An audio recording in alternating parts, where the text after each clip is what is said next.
So hello and welcome back to Podcast with Neil on Netflix Football.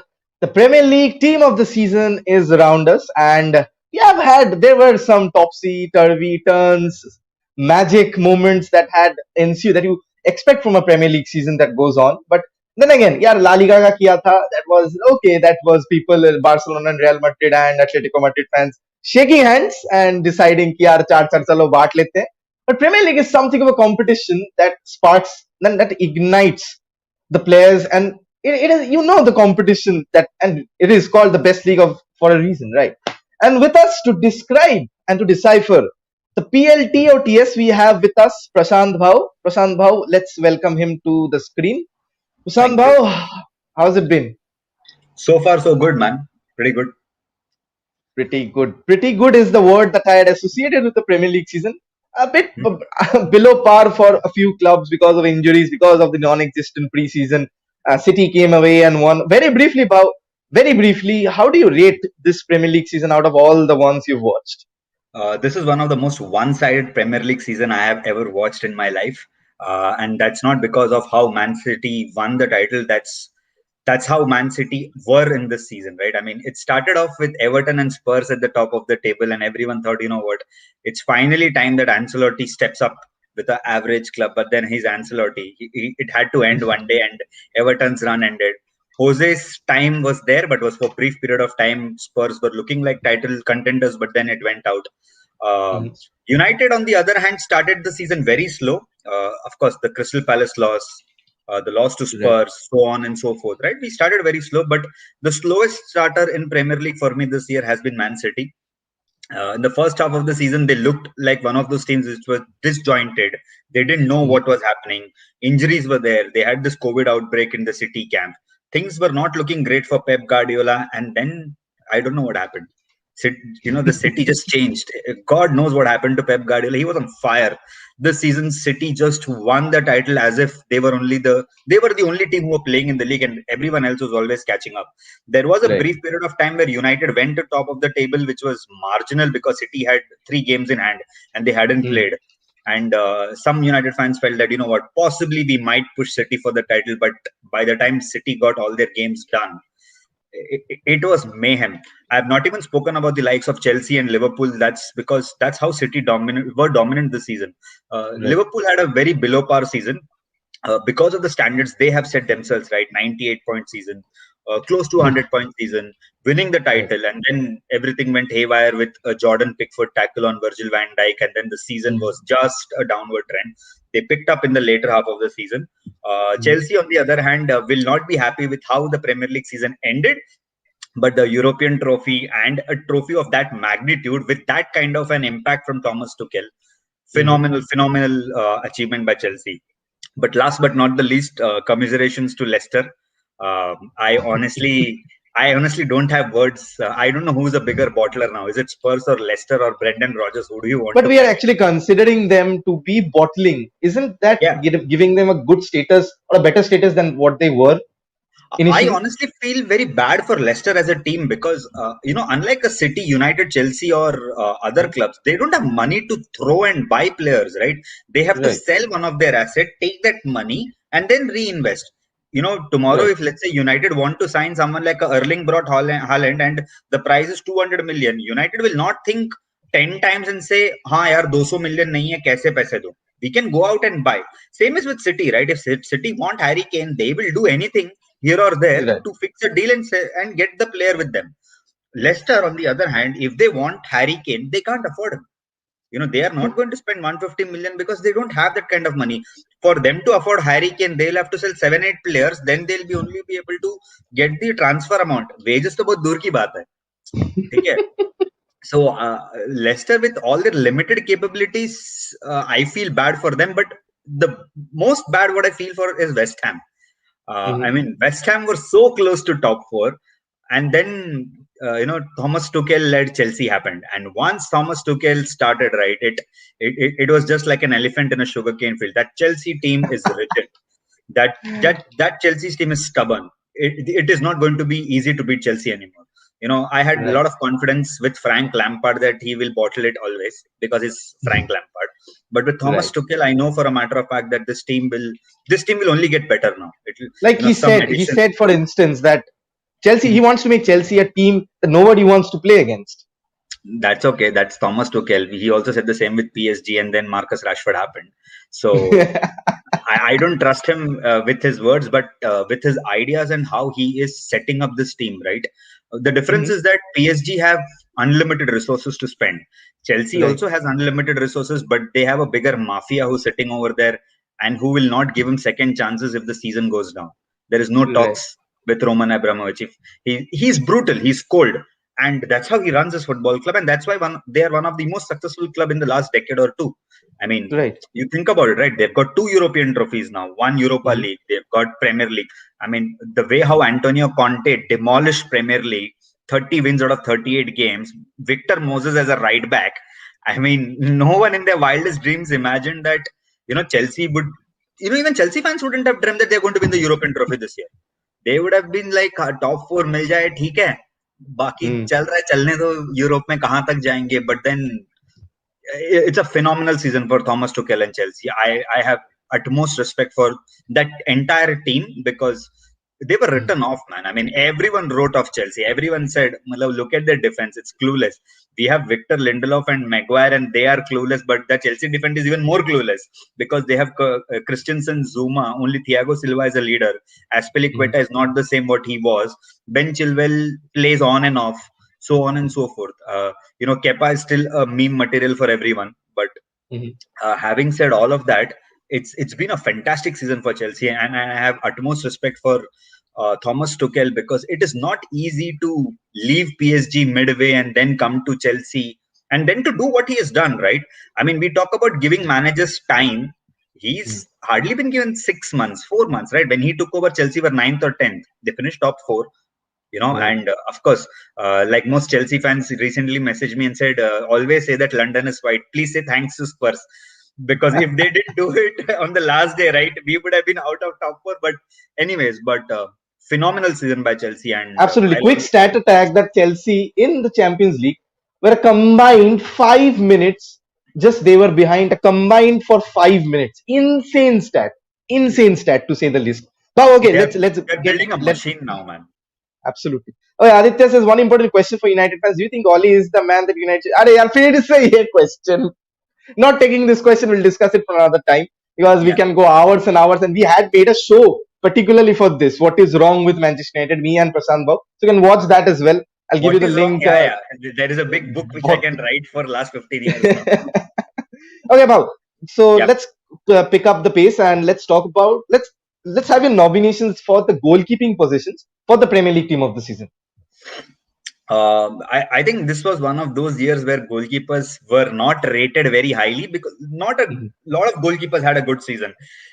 You can blame it on changing defense. You can blame it on Mhm. a lot of other factors, but Injuries would be there as yeah, well. injuries, lack of fans. I think why fans are so important is because when you are a keeper and when there are fans behind you and you're Mhm. comfortable CB pairing, it makes a lot of difference Mhm. to goalkeepers. We have seen that Right. to so many of our keepers, right? Someone like an Edwin van der Sar or David Dea, when the crowd gets involved, these keepers get these keepers get an extra motivation.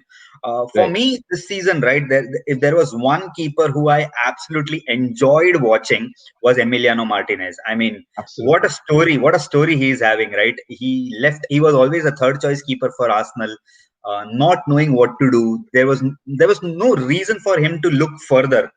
And then Right. injuries to Bernd Leno, and then he got his chance to play for Arsenal. Played 3-4 games. What a phenomenal set of games he had. And actually put away Romero's transfer to Aston Villa because he was the one Yeah, linked. Then all of a sudden, correct. Emi Martinez was available, and then And they went he all was in a for him. free And what a agent. story! He was almost. I think he was a free agent, if I'm not wrong. And he went and he joined, and I mean, the guy is phenomenal. I don't even know why many Premier League clubs didn't see.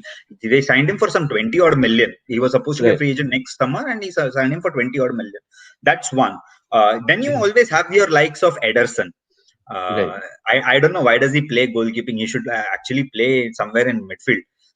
That's how good he was. And not to forget Edward Mendy. Remember that this is his first season in Premier League. He's not someone who's who's always played in the league for years and then adjusted. Edouard Mendy has had a phenomenal season, and will probably go underrated. That's because Emiliano Martinez was on fire. I mean, Right. that gentleman is a beast. If he continues one more season with Aston Villa of that sort of form, right? I think Mhm. one or the other big clubs will look at him and say, you know what, time to get this guy. And if I was, let's say, someone at Spurs or something, I know his connection with Arsenal, but Right. yeah, a long-term replacement for Hugo Lloris, Emiliano Martinez. Well, Dinesh has a good point before we actually go into the statistics part of things. Seeing how Sheffield got self-destructed this season, do you think Leeds will go the same way next season, or is Bielsa too good to go out next season? How very shortly? Yeah, so Dinesh is a great friend of mine. He's a Chelsea fan. He stays here in Ireland only, and it's a very valid question in the sense that with Bielsa, right? Bielsa is, let me put it this way: Bielsa is like Dublin weather. Only God knows what kind of weather it will turn up. It'll be sunny for 5 minutes and then it'll rain. That's Bielsa, and that's how he's always been. But having said that, I don't see Bielsa going out of Leeds very quickly. He's built a very strong mechanism with the team. He's built a great culture with the team. This is the Right. first time where the city has adopted Marcelo Bielsa, and they're absolutely in love with him. One is football, the other is the adjustment factor. No Right. matter what has happened to Leeds this season, but they were phenomenal. I mean, obviously, no one expected them to finish top four and all, but Leeds played a brand of football which almost scared all big teams. No one wants to face Leeds week in, week out.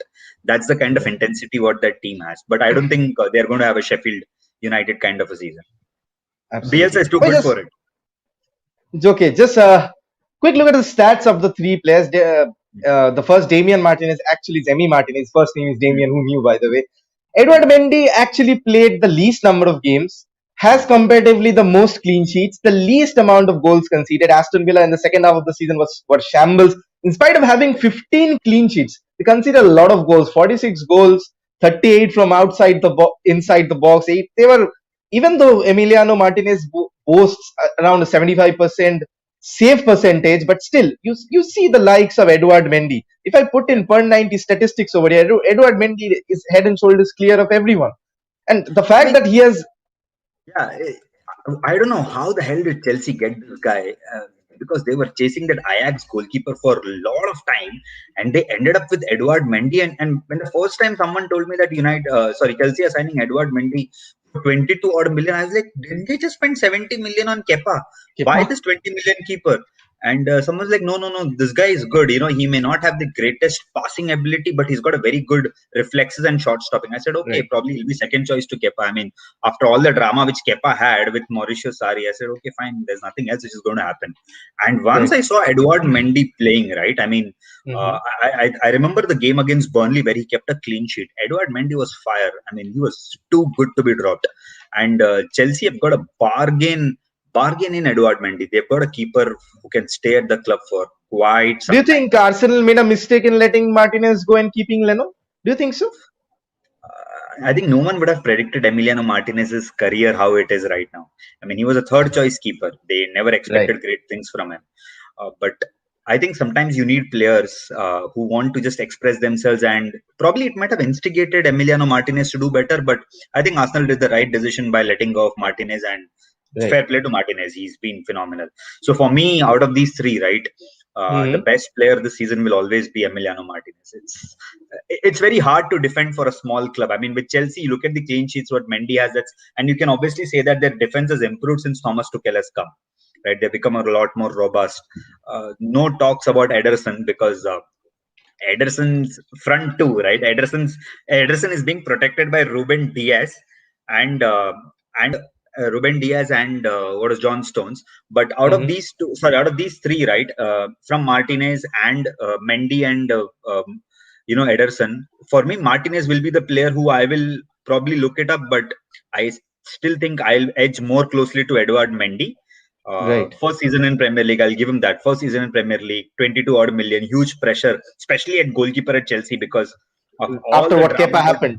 Yeah, after all the drama, right? Even Peter Cech in the last years, people always blamed Peter Cech for it. But then Edouard Mendy is the player who I would pick in the team of the season. Absolutely. Edouard Mendy, 31 matches played, 16 clean sheets, just 25 goals conceded. Least number Yeah. of penalties, save percentage also well. First season magic. Edward Mendy, let's have him on the team right now. Hmm. So you can see it's in the FIFA squad. Edward Mendy, I'll zoom it out. Edward Mendy, I don't know how he doesn't have a FUT card specially for him, but Edward Mendy is the goalkeeper of the season for Premier League for Prashant Bhau and me. So Prashant Bhau, until we have talked about the defense, right, and how John Stones, Ruben Diaz, all those, but how would you name the center backs? There would be a lot of center backs in this Premier League season. So, what would be your nominations very shortly?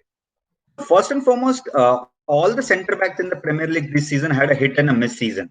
Some of them had a great season in Premier League, but some of them absolutely bottled in the Champions League or the other leagues where they had played. But to name a few who I think have done phenomenally well this season, one of them is Harry Maguire. You want to Hmm. blame as much as what you want for Harry Maguire, but United clearly miss Harry Maguire when he does not play.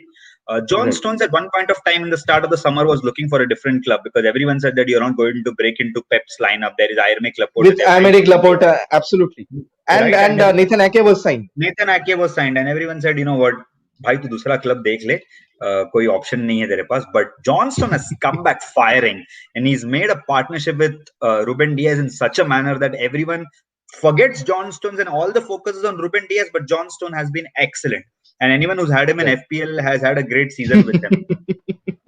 Not to forget, when Manchester United signed Harry Maguire from Leicester, everyone said that Kagler Soyuncu is a replacement. But what happens, with Johnny Evans and Soyuncu got injured in the start of the season, and Hmm. in enters Wesley Fofana.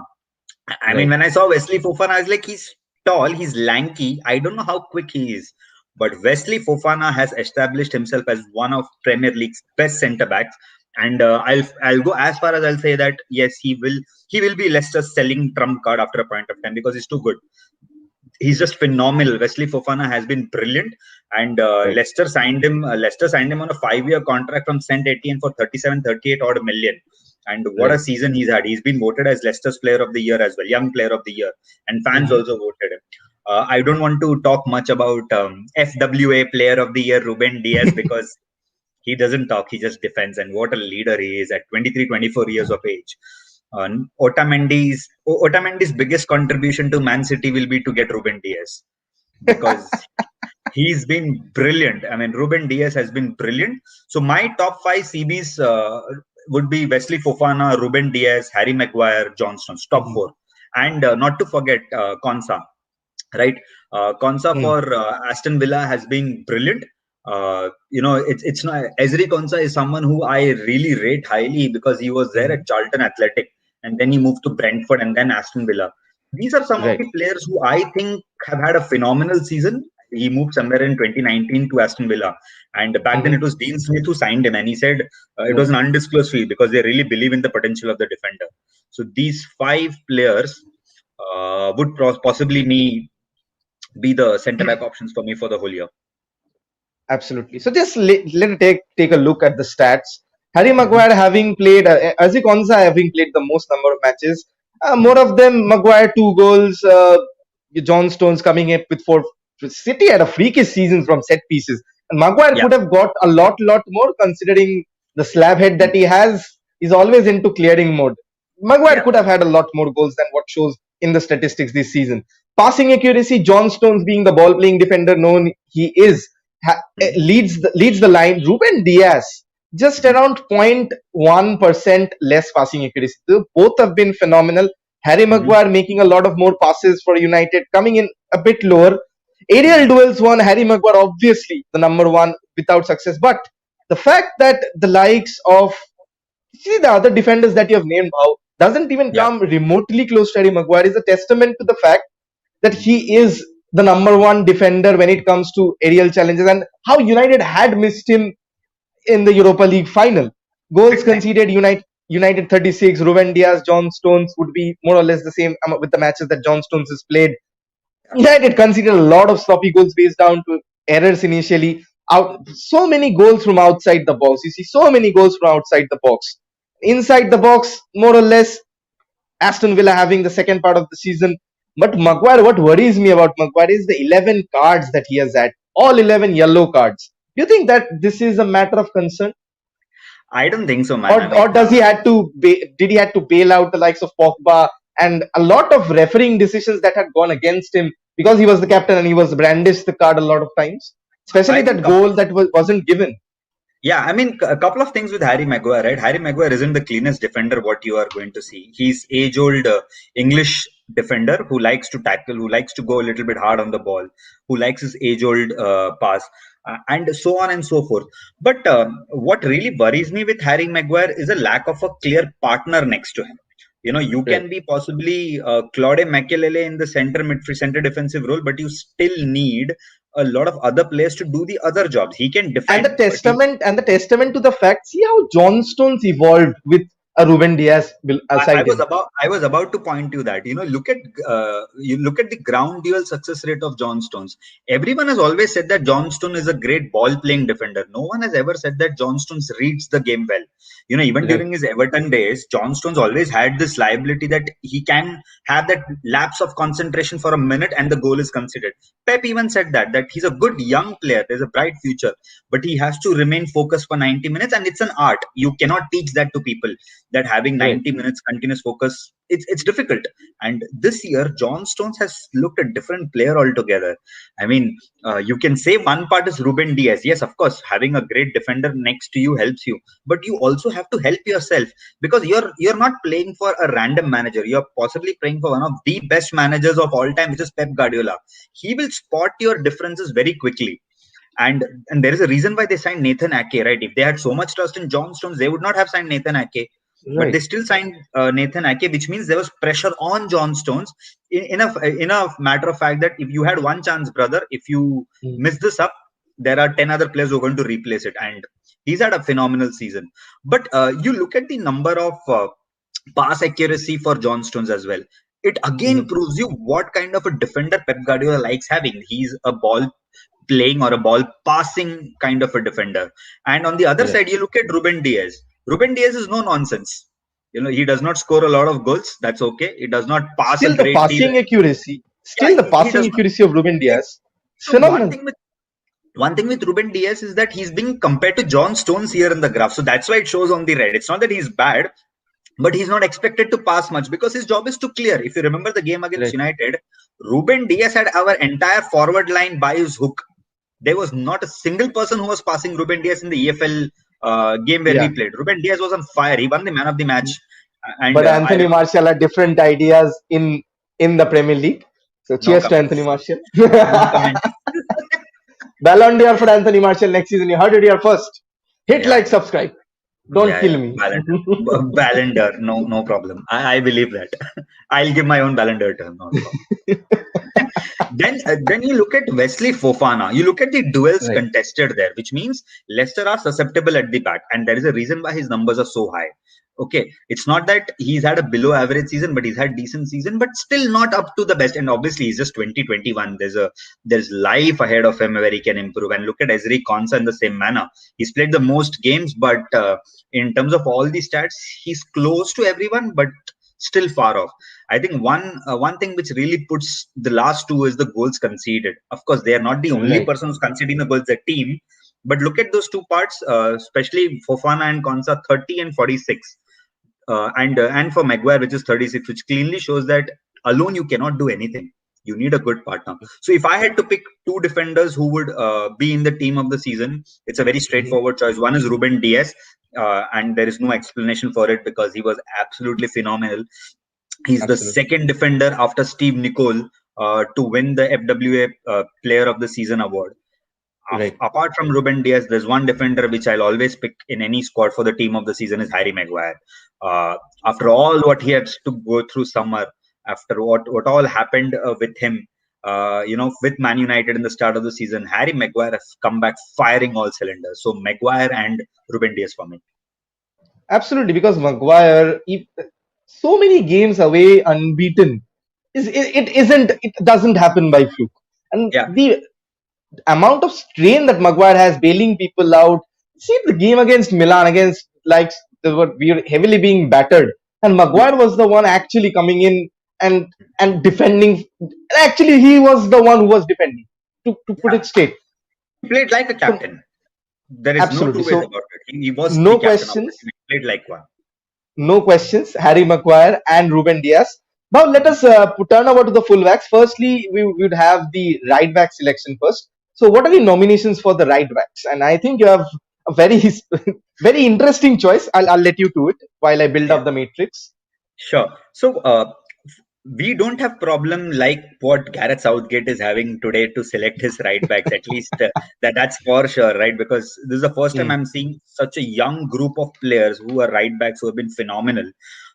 For me, the top three choices are. I'm going with four, but I'm not going to mention about one player. One is Hmm. Kyle Walker, who's been phenomenal for Man City. Of all the criticism which Kyle Walker has, right? He's aged, Hmm. he's aged, he's fast, but does not defend well.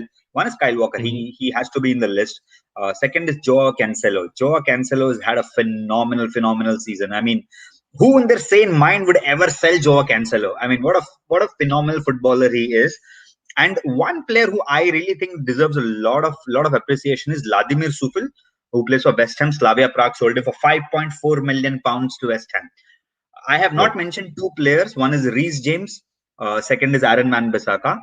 And the Hmm. reason why I have not mentioned both of them is I personally believe that Reece James was decent but wasn't Now consistent.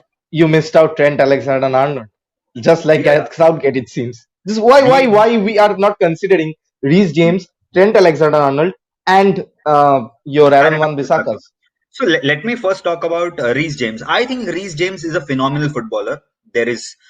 He could possibly be England's right wing back for years to come if he actually puts his head down, right? He's that good of a footballer, but I still think that he misses consistency, which he will improve. He will improve. There's only a matter of time, which he will get better and better. So I'm not putting Reece James as of now. Hmm. Okay. Aaron Wan-Bissaka, I think Aaron Wan-Bissaka has had a very average season. He was not great. He was not bad. He was average, and he's improved compared to last year. For me, a Right. fullback is someone who can attack, who can defend, and who can always, contribute in everything what's happening. And we have lost most crunch games because of a Wan-Bissaka mistake. For example, the Leipzig game. Who left Angelino unmarked? Wan-Bissaka. Wan-Bissaka.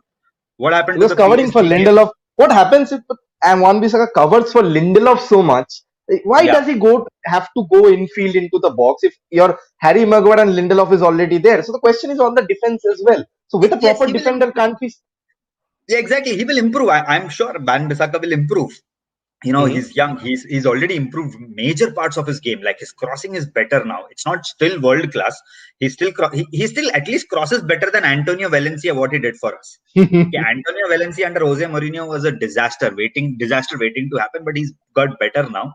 Aaron Mhm. Wan-Bissaka has got better now. Trent Mhm. Alexander-Arnold. For me, Trent Alexander-Arnold is possibly the best right back. And but this season he was below par. That's because of the standards which Trent Alexander-Arnold has set. Set You're himself right. talking of a fullback who's giving you 10, 12 assists a season. It's a joke. I mean, what kind of a cheat code are you? 10, 12 assists from right back position. That's that. You haven't heard of that kind of stuff in Premier League, at least for the longest. Both him and Robertson, for that matter of fact, and both of them had a dismal season. They, of course, Mhm. got better in the later half of the season, and especially towards the end. But when you're picking up for a season, I rather look at consistent performances. And none of Liverpool's defense will ever make it to this kind of a lineup because they had shambolic first half of the season, and they only got better in the last 8 games or so. But 30 Right. games they were very poor. Whichever team is consistent, right? Only they are in the top four. I mean, that's how Premier League usually does. Now you look at the numbers of Cancelo, Kyle Walker, and Vladimir Sufal. All three, they're very minute differences to pick, right? Right. It's not that one is so bad, the other is so good. They're very minute differences. Someone like Joao Cancelo who can play right back, left back, and Mhm. you can even put him in a center defensive midfielder in a big game because he's got the pace to cover. A lot of City fans say that he can possibly be something. What how Kevin De Bruyne is in terms of his vision because Joao Cancelo always sees a thing extra, and that's how Pep Right. also said that Joao Cancelo is a brilliant young footballer, and he can see a lot of things which other defenders can't. That's Cancelo. Now you look at Kyle Walker, and what I really want to show to a lot of England fans is that look at the passing accuracy of Kyle Walker. You are playing in a City team where you have to pass, make space for yourself, be available, receive the next pass, and go. You're talking of a fullback who does not have a breathing space. You have to keep running up and down. With Kyle Walker, he runs up. He does not run down. That's one of the reasons why a lot of City fans criticize Kyle Walker, saying that, "यार वो तो आगे चला गया तो चला गया." He does not Right. drag back, and that's where Joao Cancelo slightly edges him better because he understands the game. He closes down the space in midfield as well. Joao Cancelo. That's a Mhm. rare trait to have. Now talking of Vladimir Sufal, I mean, if West Ham had to pick top four players, right, Right. who have been phenomenal. Of course, one will be Jesse Lingard. From January, Jesse Lingard is on fire for West Ham. They will, of Beta course, Bruno Fernandes all over. yes, bit of Bruno Fernandes all over, and they'll obviously pick Sufil, Suchek, Declan Rice, for that matter of fact, Michael Antonio when he came back from injury. So all Right. these players, right, were phenomenal for West Ham. So Sufil for me has been brilliant. It depends on a lot. It depends on a lot on how City are going to rebuild from this. You know, Right. so that's what I think. But between these three, this is very trivial for me to actually choose one. And if I had to really choose and one to build for, I would probably choose Joao Cancelo. I mean, that City defense, if you put the back four of City defense, is also it's okay because they were that good this year. Mhm. But Joao Cancelo will be the right back for Also, me. the fact that he played both left back and right back and still Yes, managed so much good stats. That's correct. amazing. Hmm. So these are the players who I think should actually be. Yes, of course. I was about to mention Tariq Lamptey and James Justin, but they weren't there throughout the season. James Justin started well, but didn't last enough throughout the season. Of course, Leicester Fizzled did. out. Yeah, fizzled out. Tariq Lamptey, Bissouma also, for that matter of fact, right? Both set of players started well, but didn't last enough for the season to be considered in the team of the season. Absolutely. So let us have them up in the team of the season right now. So as you can see, the defense more or less looking sharp. Edward Mendy on goal, Joao Cancelo, Ruben Diaz, Harry Maguire. Now we move on actually to the left back slot. Now your left back nominations, and I think there are quite a few, aren't there? Yeah, yeah. This season, I think left backs had a better season than right backs, is what I would say. Specifically because the look at the names who we are going to talk about. The first name is Mhm. obviously a guy who everyone said that he's fat, he likes burgers. Mourinho put him under the bus, but what a season he's had! I mean, he's shut down all critics.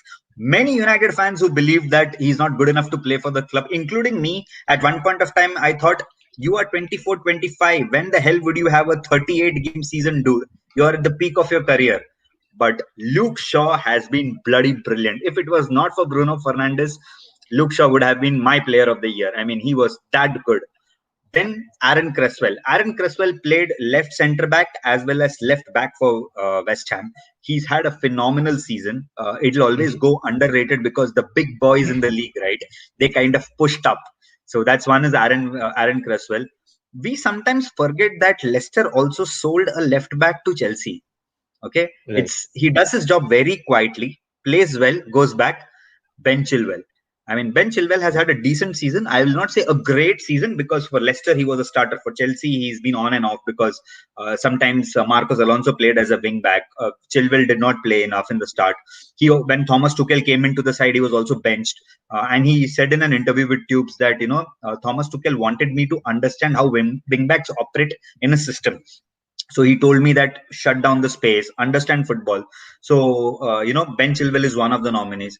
But a special Mhm. mention to a guy who plays for Marcelo Bielsa's Leeds, a guy who I think that he should not be in left back position. They should start playing him up front more in a defensive midfielder role or a holding role. That's Stuart Dallas. Stuart Dallas was magic this year. For anyone who had him in FPL, at least a goal or assist was guaranteed. Forget the clean sheet, but a goal or assist was guaranteed, and Stuart Dallas was superb this season. So these are my Right. four players or four nominees for the team of the season. Now I'll specifically talk about Luke Shaw here more, not because I'm a United fan or I really like United or whatever. It's because I think sometimes we are so hard on criticizing young players. This does not apply to Anthony Martial, Neil. It only applies to Luke Shaw. Okay. Sometimes we are so hard on players and criticize saying that he's put on weight, he's not coming back. I don't know when will this player becomes XYZ. He was signed as the best Mhm. English left back under Louis Van Gaal, but since then his career hasn't done well, etc., etc. And Luke Shaw this year, his understanding with Marcus Rashford on the left side. Let's put it this way, right, Neil? Apart from Bruno Fernandes, if there was one guy who you trusted when he had the ball in his leg, was Luke Shaw this season. Because with Pogba, we don't know. It can be West Ham first half, okay, or it can be West Ham second half with Pogba. It can go both ways. But with Luke Shaw, you at least knew that he would cross. Someone like an Edinson Cavani and Rashford benefited a lot with Luke Shaw's crosses. Bruno Fernandes was able to make space. This year, Right. Luke Shaw was a different animal altogether. Now, I really want to See the show the amount of chances that he created. more Immense. than that, Neil. More than that, Neil. I want to see the games played. Look at that's 32 games. Remember, he had a niggle after the Everton game. What was Mm-hmm. Luke Shaw's biggest criticism? He cannot last the whole season. He will get injured. But this year, he's picked up. He's played the most number of games in a Premier League after the Southampton days. That speaks volumes about his fitness. He's only getting better. The goal against City is probably the only goal he scored in the season, and that's probably the best goal what he will score in Man United career. But overall, Luke Shaw was brilliant. The chances created, like you rightly said, right? That's double. That's double of Ben Chilwell, more than double actually. That's Mm-hmm. almost thrice that of Stuart Dallas, who plays in a very attacking system. Of course, Aaron Cresswell did not create enough of the chances because in the first half of the season, Mikel Antonio didn't play and then he came back, so Right. on and so forth. But for me, it's a very so this is the only position which I think I have very easy to pick, and my obvious pick is going to be Luke Shaw. And the Greens actually state the fact. See the crossing accuracy. He would have gotten a lot more goals assists if our forwards wouldn't have been dimwits in front of goal, missing straight up chances. Goals No comment. conceded. Goals conceded. It's the same. We will be the same for. Look at the aerial duels one. He is the best left back in the Premier League amongst all Yeah, these people to have such a success with his short height. That speaks of yeah. volumes. The massive player that he's been. I think Luke Shaw's, of all the progress which Ole Gunnar Solskjaer has shown at United, and which some United fans are very happy saying that, what, there's progress, etc., etc. Luke Shaw Mhm. will be his best result for us as of now, because Luke Shaw looks like a let me put this way. Luke Shaw looks like a Manchester United player, and that's the biggest Right. compliment I can ever give it, because Right.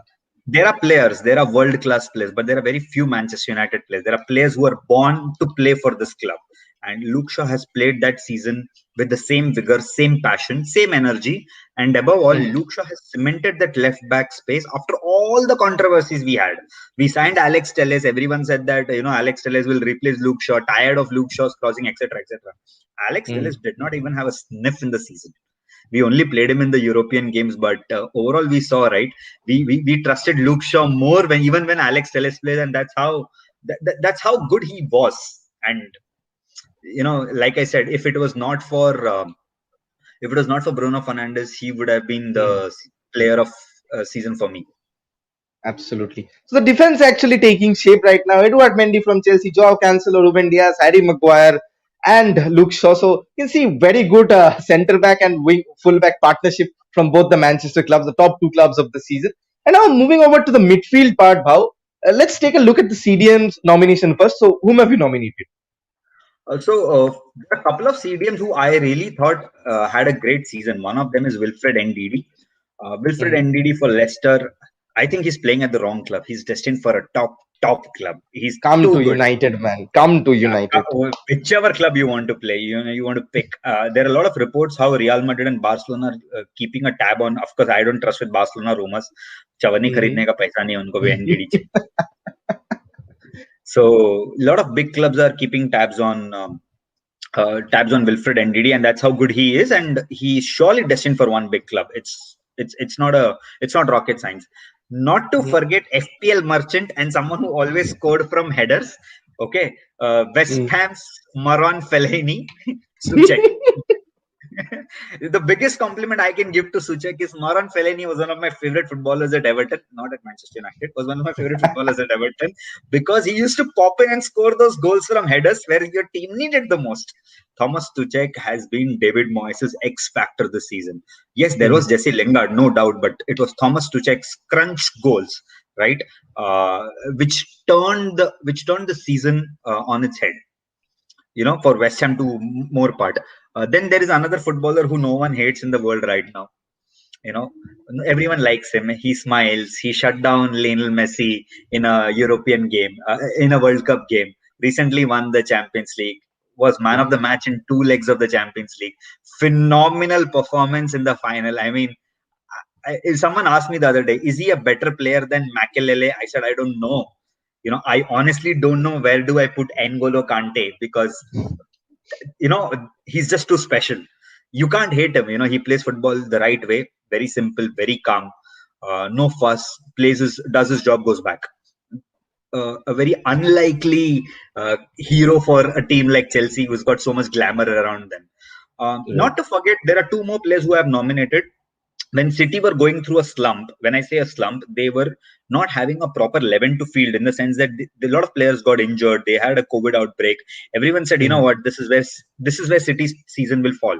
They don't have players to replace Kevin De Bruyne. Step in Ilkay Gundogan. Everyone knew Ilkay Gundogan's magic at Dortmund, but he could never express that in Man City because he could Right. hardly get into that sort of a role. But this season, when City, everyone's season which turned upside down, which for me, City's season changed upside, was Ilkay Gundogan's performance. He was phenomenal. Technically not a center defensive mid, but Pep Guardiola and his Rule works differently.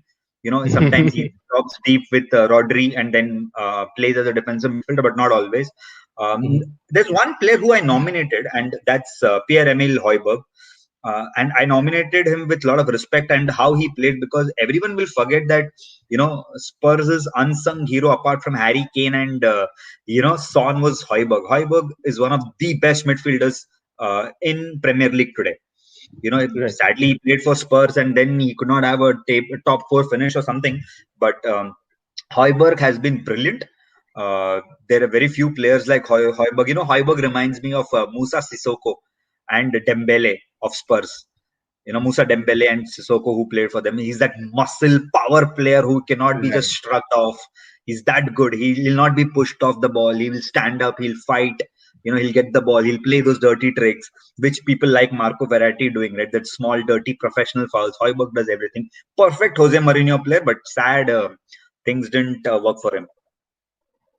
Absolutely. So just take a look at the stats, Bhav. So we'll see that Gundogan has played probably the least number of games. No, NDD played the least number of games because of his injury. But the fact Yeah. that you see the ball recoveries being the least amongst all, because he's not one player, and City don't depend on one single player to actually snatch those balls. They do it as a unit. So you'll see Correct. strikers having ball recoveries more for Manchester City than the likes of a Wilfred Ndidi or a Kante or a Højbjerg, who has the maximum and is immense, one of the signings of the season. But Yeah. still, the fact that Gundogan has a lot of greenery and the fact that he came in 13 goals in the Premier League from a deep lying playmaker or deep lying midfield position.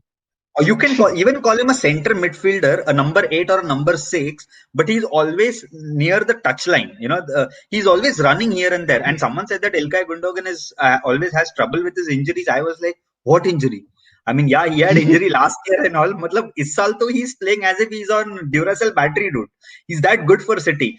All the hype around Kevin De Bruyne, all the hype around other players, right, on the Man City squad. Ilkay Gundogan did the job, which City wanted him to do when they were did not having options. Ilkay Gundogan stepped up. He played like a leader.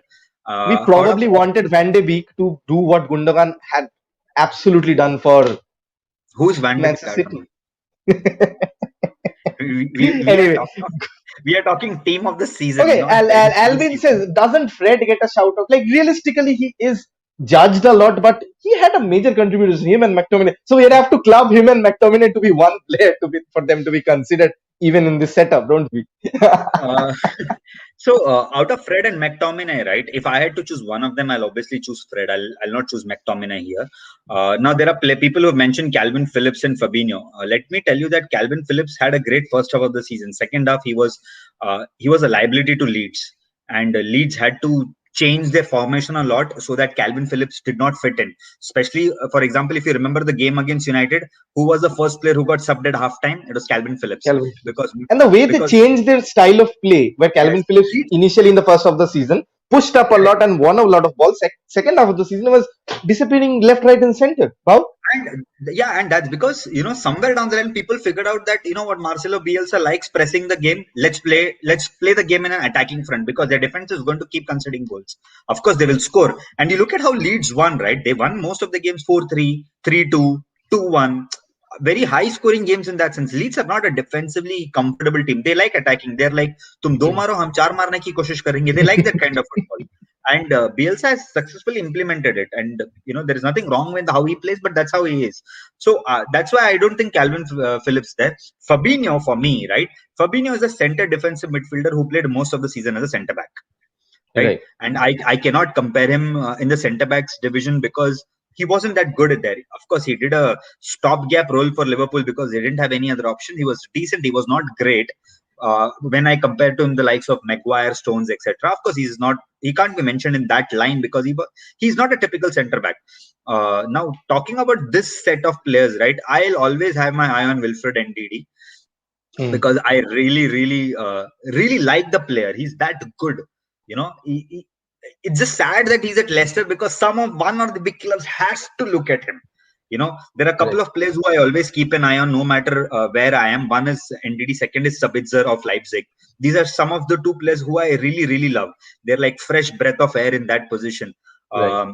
Not to forget N'Golo Kante, who at one point of time there were a lot of rumors that N'Golo Kante would leave Chelsea, and Mm-hmm. you look at today Chelsea without N'Golo Kante is something which You we cannot can't imagine. imagine. You cannot imagine. No, that midfield, Jorginho and N'Golo Kante are like two linchpins. Of course, no one talks about Jorginho, but he's an important player for Chelsea, and N'Golo Right. Kante has been. And we have our Fellaini from West Ham, which is Thomas Tuchel.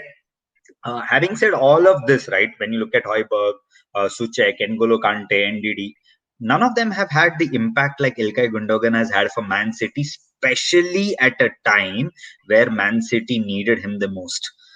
People always forget that Ilkay Gundogan is a world-class footballer. And he Absolutely. came in his prime to Man City. He left a very comfortable position at Dortmund and he wanted to challenge himself. At 26, 27 years of age, he moved to Man City, and what a signing he's been for Man City. He steps up when the odds are the lowest, and he's been a brilliant player for Man City this season, especially in the period where he played ahead of Kevin De Bruyne because De Bruyne was not fit. I think it was in the December Jan Feb part where Right. Right. it was Ilkay Gundogan City FC, because he literally gave them 3 points out of nowhere, and his finishing has improved. And it Ilkay was Gundogan, his goals were coming one after the other, one after the other. All FPL managers out here were more licking than their lips on it. FPL, And yeah, triple more captain that time correct, where everybody triple correct. captain Gundogan and he I was scored about to say, both yeah, matches. I triple captained him during the same week. And Abradipta So says that he's the PL highest scorer for City. For speaks a volumes, player man. like Ilkay. Speaks volumes of we always talk about City's defensive strength this season, but no one even mentions Ilkay Gundogan's contribution. And of all these things, right, I would obviously put Ilkay Gundogan in our team because for me, there are very few players like Ilkay Gundogan available in world right now who are very unselfish. Just do the job for them. Yeah, I know the bald fraud did a horrendous mistake, but I'm glad he did that in the final. Okay, all taking the piss everywhere. Before we actually move on to revealing the central midfield position, it's Ilkay Gundogan. If you want to sponsor my beverage, yeah, thoda beer wear pila do. You can always donate on this channel. You can support the growth that I'm curve and that you've always been supporting. And you can also subscribe to the channel. And as usual, you've shown a lot of love. So let's actually get into the fact of the positions that we are selecting. Just a second. Just a second. Yeah.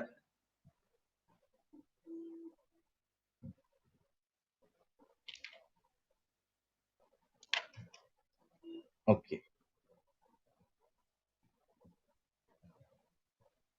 Sorry for that delay and that awkward silence. Ilkay Gundogan actually makes that central midfield position, that first central midfield position is of his own. So we have two more attacking midfielders considering the formation that we have gone for. So Yeah. whom would be your nominations? So the first player who I would definitely like to nominate here is not actually a player; he's a club itself, which is Mason Mount FC, which is also Mhm. called as Chelsea FC now. Mason Mount. Mason Mount is one of those young players who has just caught the eye of everyone in world football. You know, Mm. I don't know how did Chelsea even manage to keep this guy away from limelight for years. He's just so good. Mason Mount can do anything in attack. He can cross. He can get inside the box. He can you know he can almost play like a Lampard, but still he is not a Lampard. When I say not a Lampard, I'm not saying that he does not have the greatness or etc. etc. Lampard was more of a box-to-box midfielder who can run here and there. Mason Mount can Mm. do that. Mason Mount can run. Mason Mount can attack. Mason Mount can do the dirty job. He Right. can do all those sort of things, okay, which most Chelsea fans want one of their youth products to start doing at that position. Mason Mount is that good. Of course, when you're talking of midfield and you're talking about Premier League, there are two big rivals now, and it's like a Roger Federer, Rafael Nadal kind of a rivalry, which is slowly and Mm. steadily proving. It's a guy who got injured in the final and who almost had tears, and everyone knew that once he's off, City's attack is gone. The Right. City can't attack. He's City's brain. Okay, that's Kevin De Bruyne, ex Chelsea. One who always had a fiery temper, but he's mellowed down a lot. He's a lot more calmer. He's more sensible. His injury record is still not great, but one of the best passers in world football. Apart from Tony Cruz, if there was one guy who I can blindly trust and deliver a 60-yarder, 70-yarder, 10-yarder, 5-yarder accurately in a striker's leg, it had to be Kevin De Bruyne. He's Right. one of the players in my nominee list. Then there is a penalty merchant who currently plays for Man United, who goes missing in big games, does not do a lot of other things, but he's already a cult hero for Man United fans, and obviously our player of the season, one of the best players in Premier League. You can rep him however you want. You can call him a penalty merchant. You can call him an average player. United overpaid for him to Sporting Lisbon. We are very thankful that we overpaid and we got that player.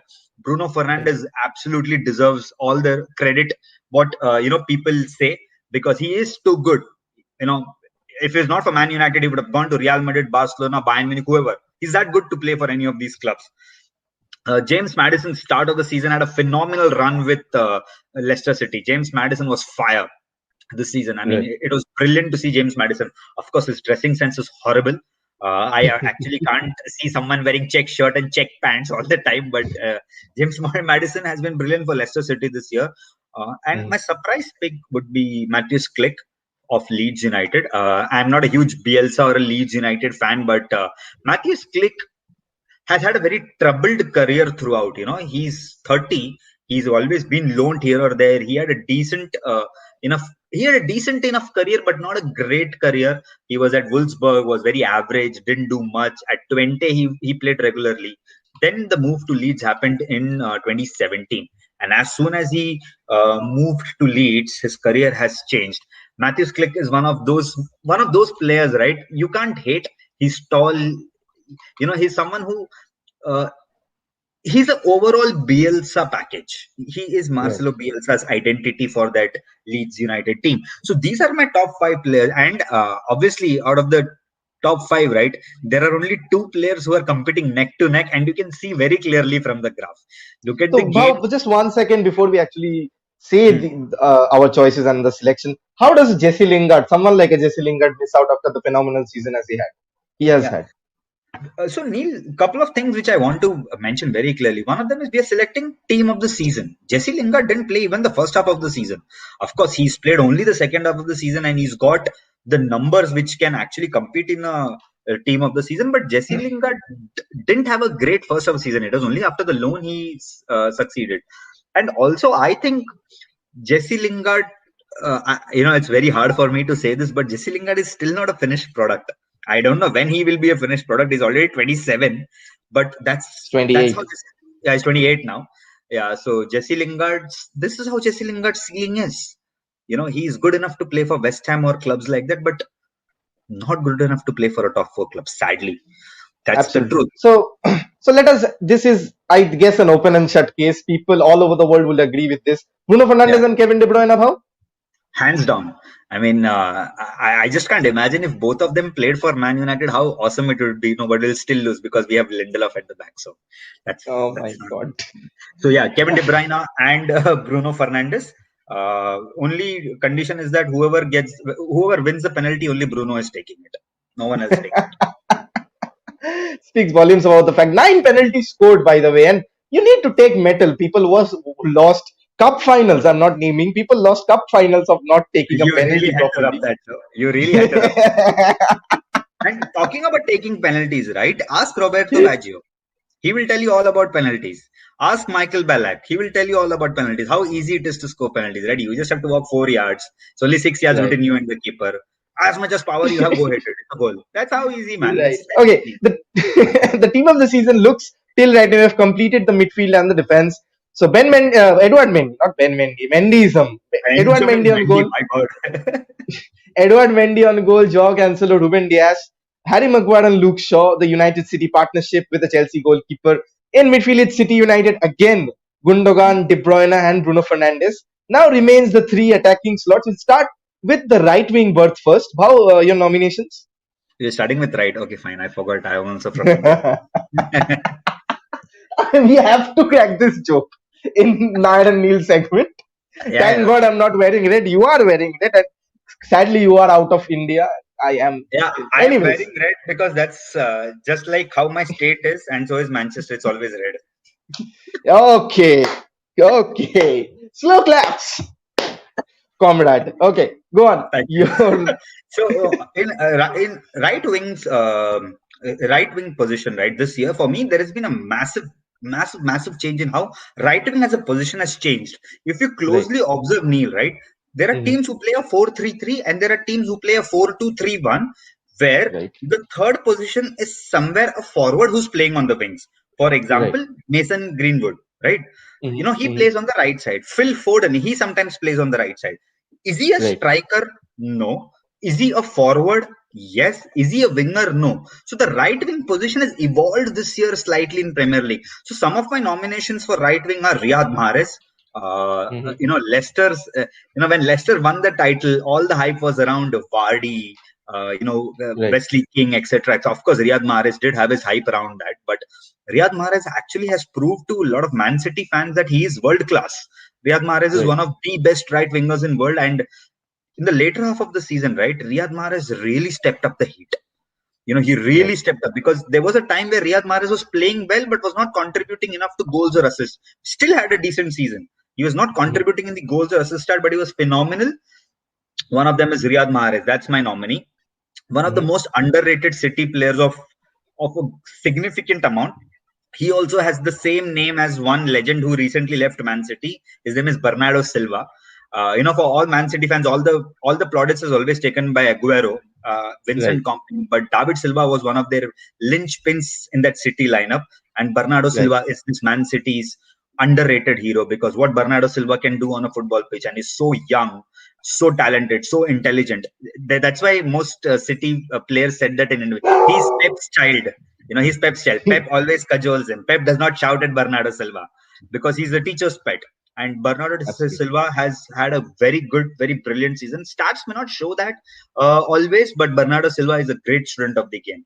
Not to forget the Egyptian king. Liverpool didn't have a great season. Okay, and let's not kid ourselves. They didn't have the worst finish as a champion because we are the proud owners of that record. Liverpool did have a considerably miserable season, and if there was one player who Liverpool really, really wished that he kept scoring every game was Mohamed Salah, because there was a point of time where Sadio Mane was sulking.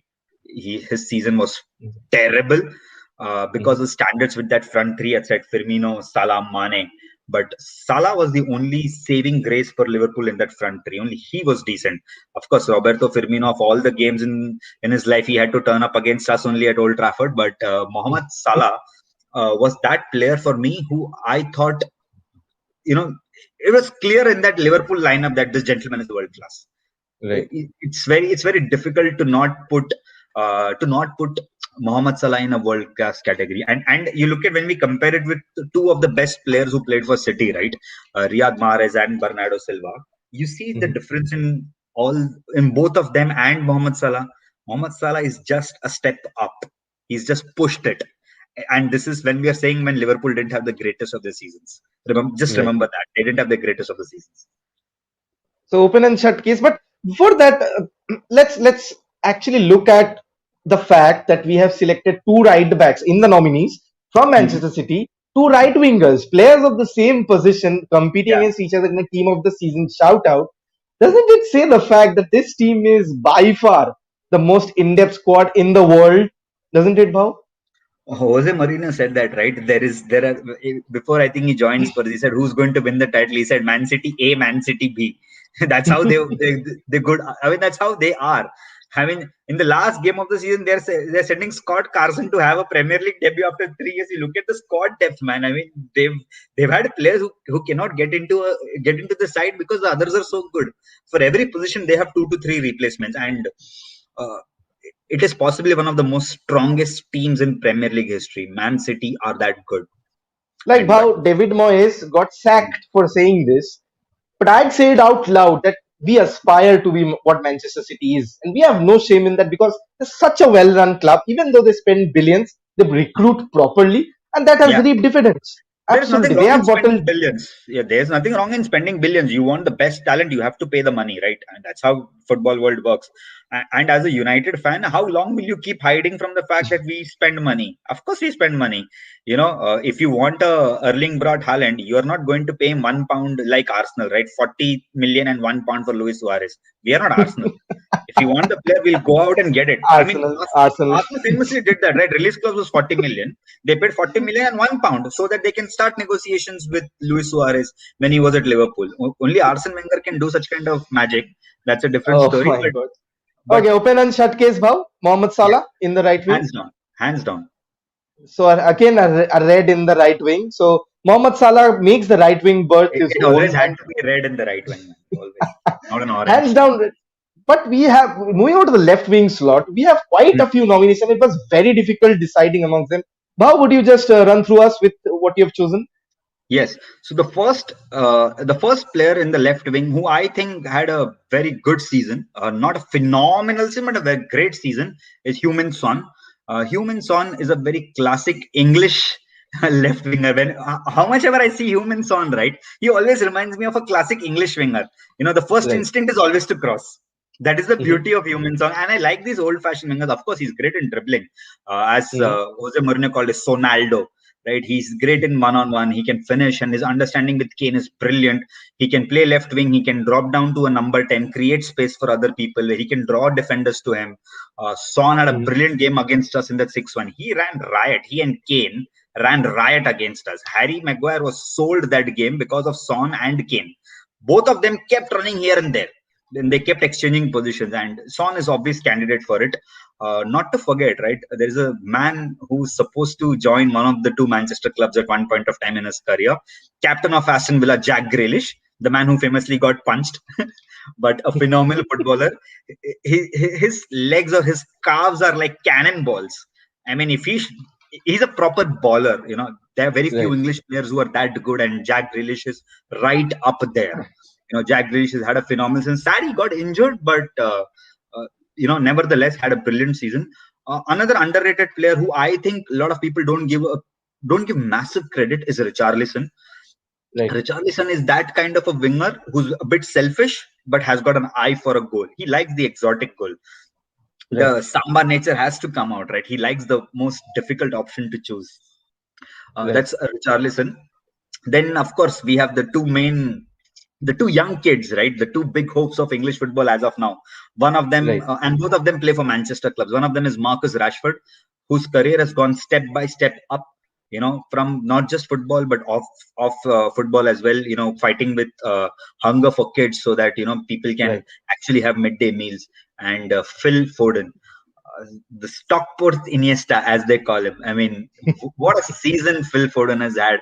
When Guardiola said that when I met Phil Foden at 17, I had not met Messi. And when I see Phil Foden, and I'm like, that is the kind of impact and talent what Phil Foden has. And look at the season what he's Guardiola's X factor.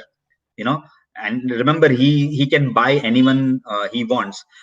Saka and Tierney. There were two other players who I had in my head. Kieran Tierney fizzled out after the great start he had the season in the left back. Mhm. Bukayo Saka is still very young. I don't think he's had a brilliant season, and I can replace Saka with any of the names mentioned in this list. He's not replacing Marcus Rashford for sure. He isn't replacing Son. He isn't replacing Jack Grealish. Richarlison, maybe you can argue, but Richarlison with Dominic Everton had a much Calvert-Lewin. better season, right? With we see Arsenal's position and we see Everton's position. Yeah, go on. Yeah, and Everton has got more Champions League winning manager. But anyways, I'll Had not had had had had had had. had had had. And then there's Phil Foden, right? And what I want to draw your attention is look at the first number you see, which is games played. 37 games by Marcus Rashford in spite of having a shoulder injury, a stress Mhm. back fracture. Okay, not to forget he's got major pains with shoulder. Same with Diego Jota Albin. He hasn't played the whole season. He got injured, went off, totally off. And when he come back, he's had a decent season, but still did not fire a lot, as expected because of his injury. And then COVID hit Liverpool, etc., etc. So these are my nominations, and I really want to stress on the number of goals scored by Son, and also for the number of games played by Rashford. It's not an open and shut case. I think that Marcus Rashford has had a quieter season than usual. Mhm. After the kind of potential he's shown to us, he's had a slightly quieter season. Jack Grealish, I think he tried to do too much for Villa this season. Everything Jack Grealish wanted to do, and somewhere down the line, I think he did a fair job. He has the most number of assists. If you look in the column, right, when you look at Right. Son and Jack Grealish, he has the most number of assists. He has created the most number of chances. But if I had to choose one out of all these players, right, my eyes just stop at Human Son, because Human Son and Kane's understanding throughout the season has been brilliant. There are instances where Kane does not score, Son scores.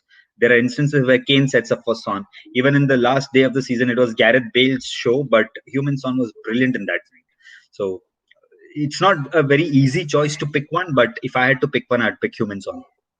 Absolutely, I'd agree with you on that. So let's just put in humans on and let's just see how the squad without that final player. So Edouard Mendy, Joao Cancelo, Ruben Dias, Maguire, Shaw, Gundogan, Bruno Fernandes, Kevin De Bruyne, Salah, Son, and the strikers position might be a one-off case, but we have a few challenging names. Just to finish Mhm. it up very quickly, Bhav, what Yeah. are the names that you have selected for the last position of tonight that we're going to So highlight? So the first name I selected in my list was an ex-Chelsea player who was loaned here and there again and finally found home at Leeds. Is Patrick Bamford. Patrick Bamford has had a brilliant season for Leeds United. Mhm. Jamie Vardy, of course, Jamie Vardy always has a party. I don't think age is ever catching up with Jamie Vardy. He's still quick. He's still lethal inside the box. One special player who I think deserves a lot of mention is Danny Ings.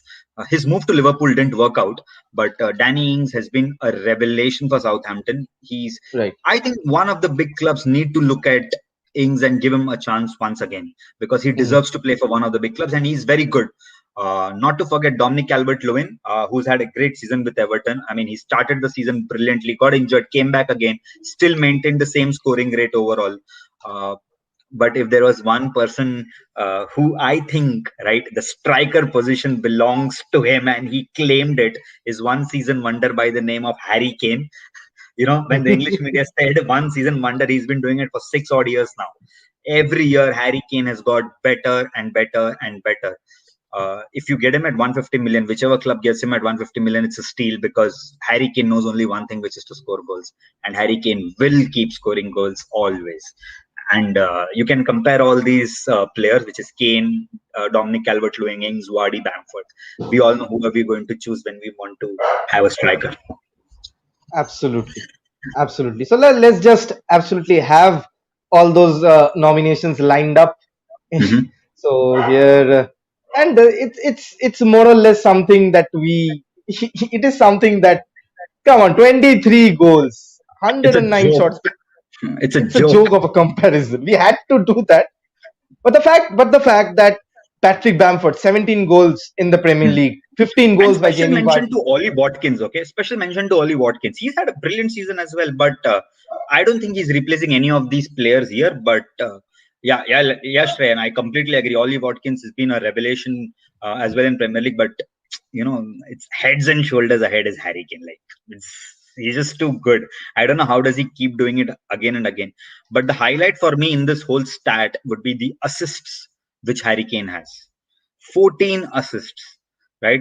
Like if you combine Vardy and Bamford, you're going to have 16, but Harry Kane himself has 14 assists. And imagine your center forward is contributing 14 assists. That's a brilliant number, which clearly tells you that his overall gameplay has improved so much under Jose Mourinho. Absolutely. The only stats that he lags behind are the games played and the shot accuracy. And that's a Yeah, joke of a comparison, yeah, very short honestly. accuracy. It's like, malab, I have had more shots. Obviously, it's not hit the target, so the accuracy is low. But other players have had lesser shots, but they are more accurate. How does it matter if he scores the most number of goals? I mean, your shot Absolutely. accuracy can be 1%, but if you are going to give me 30 goals a year, I'm okay with it. Absolutely. So open and shut case. Let's just bring this down. Let's just close this down. Harry Kane Yeah, in the number 9 position for the Premier League team of the season. So this is yeah, how it actually looks like. So you can see the forward line of Heung-min Son, Harry Kane, and Mohamed Salah. Wanted Rashford to be there. Probably want Jadon Sancho and Anthony Martial to be there as well. How will kill me right now. But then again, this is a team that looks like the team of the season, and I think arguably it is one of the better teams of the season that we have seen in quite a long time. Very, not I'd say very balanced, but every player in that position can do a job by themselves. Edward yeah. Mendy on goal, Joao Cancelo, Ruben Diaz, Harry Maguire, Luke Shaw, Ilkay Gundogan, Bruno Fernandes, and Kevin De Bruyne, a master of a midfield playmaker duo to have behind Mohamed Salah, Harry Kane, and Heung-min Son will just score goals for fun. The La Liga team of the season had been fun, but I think that by the way, we'll be having a showdown between the La Liga team of the season and the Premier League team of the season in a FIFA 21 simulated experiment that we'll do live. Okay. So we'll more doubts about that. Sure, I'll post the team as well. I'll make an edit and I'll tag you. So more or less, if anybody has any arguments with regarding to this, except Alvin who has that anti-United agenda, except Salah, he is not okay with any selection that has gone through. He'd probably have Fabinho over Harry Maguire. I think Anyways, I'll one more player who should replace Kevin De Bruyne is Thiago Alcantara. You know, he should replace Kevin De Bruyne. Only for Albin will put him that. Who else should we want? Who else do you want? You want Neko? Okay. Do you want Williams? Who else do you want? I think Robertson has had a better season than Shaw as well. We can put him there. Becker over okay. Mendy? Yeah, sure. Okay, Shreyan says Cavani did well, to be honest. To how we were discussing this, why, and Yeah. we had to leave Cavani out because he's not had that much of a goals. Didn't play too much in the first half of the season. Otherwise, would Yes. have had 4 or 5 extra goals and around 15 goals would have covered him to the nominations. Wouldn't have been. Wow. 101%. I think if I really have this regret that if United had signed Edinson Cavani when he was at his peak, like during the Napoli days, right, he would have given Harry Kane a run for his money. He would have absolutely given Harry Kane a run for his money because Edinson Cavani, with even at this age, managed to score half of Harry Kane's goal in spite of not playing the first half of the season greatly. Remember, he was injured. He still didn't know the language. He was still finding time to He was adjust to the suspended for no, all I didn't want. bloody reasons. I don't want to talk about that. It starts with an N word. I don't want to use it, but I know what you mean. But I don't want to put that as an excuse because as a footballer, I think Premier League made a big joke out of it. But I also believe that Edinson Cavani should have been a little more responsible considering the amount of Right. experience he's had. It should have been a little more responsible. It's not an on-field banter, right? It's an off-field thing which Premier League could have been a little lighter, but it's okay. Absolutely. So I think Edinson Cavani would have definitely had double the number of goals if he was in his peak playing for Man United. But yeah, shout out to him, but I cannot consider him for the team of the season because there is Anthony Martial now. Absolutely. You had to do that. Okay. Wow, that's it. That's not pretty much about it. You can see the team of the season over here. We'll have the FIFA 21 experiment on Friday. We have a scheduled watch along for the India game on Thursday at 10 p.m. So do come along, do support, do pack the blues. We have so much passion for the European giants, but let's have some sweat and tears for the ones that we are associated with. And more of that in coming time. I'll propose the links as well. Wow, thanks for joining in. It's been a pleasure having you around. And the fact that we have Always a gone on pleasure, for man. around that fact that we have gone on for around 1.5 hours, the La Liga ended within 1 hour, is the fact that it's so much confusing, it's so much competitive to select between these players. La Liga team is like Messi, Oblak, put in Ramos Varane alternatively, and it's done. And Yeah. we have a point to prove as the EPL merchants over here. We have a point to prove. More than And that, that right? More than that. One thing which I really love about EPL, which I don't think any other league ever has, is the intensity of the fans following the sport. I Right. mean, Premier League's intensity, you can blame it on marketing, you can blame it on communication, you can blame it on TV revenue, etc., etc. But the fact is, all of us are so intrigued by Premier League's team of the season. It's just mind-boggling that how much of an impact Premier League has had on our lives forever now. Absolutely. Absolutely. Shreyan says, hoping next season we can see Sancho in the right wing. Let's hope not for Chelsea. Let's hope for United. Let's hope Anthony Marshall wins the Ballon d'Or. Let's hope I Right. get a girlfriend. all impossible things that I am talking about. But there's still hope. Like Jim Carrey said, even if there's 1 in a million chance, you still have a chance. I don't know what I'm talking about. Yeah, but Do you subscribe have 1 in a million chance if it's Jim Carrey, but if it's Glazers and Man United, we don't. It's okay. Spot on, Bob. Absolutely smashing having you as always, with the banter, with all the lovely seasons that, and it was has been a wonderful season with podcast with Neil, where we started out in December, and so much support from you guys. Do like, share, and subscribe to this channel. Would appreciate all the love that you have gone in. Also, fill up your name for Prashant Bhau's fan club. He is something pretty much of a talked about genre in the United fan base. So do follow him on Twitter as well. It's given in the brackets. So thank you, Bhav. So we'll bid goodbye over here. We'll probably see you for the Euros in an all new avatar. I have a lot of things planned.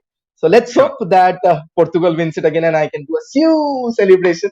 Because come on, Brazil are not in the If he Euros. wins, right? If he wins the Euros, then his value will go up. Then the rumor of Man United will die down. That's the problem. As much as a Ronaldo fan I am, I'd rather have Sancho. Yeah, you heard it. I'd rather have Sancho than a Cristiano. Since we signed Cavani, I'd rather have Cavani stay because he knows the game with what we want to play, and then a Sancho to add to the right wing that just look naked at that point of time. Yeah. Okay, about around 1 hour, more than 1 hour, I'll leave you off over here. Thanks for joining in. Sure, We'll man. see you pretty soon. Bye bye. Take care. Bye bye. That that was pretty much about it from the Premier League team of the season. I'll just have one more highlight. Chalo, dekh lo. This is the Premier League team of the season. Edouard Mendy, Joao Cancelo, Ruben Diaz, Harry Maguire, Luke Shaw, Ilkay Gundogan, Kevin De Bruyne, and Bruno Fernandes in the midfield. Mohamed Salah, Heung-min Son, and Harry Kane make up the ranks. That is pretty much about it. We'll see you very pretty soon. Join the watch along for the India Qatar match that will be happening this Thursday. So see you then. With this is your boy Neil for Netflix Football. Keep subscribing, and if you want to sponsor my beverage, just GPay me 50 100 bhej do. Would be happy. Absolutely. Thank you so much. We'll be seeing you very soon. Bye bye for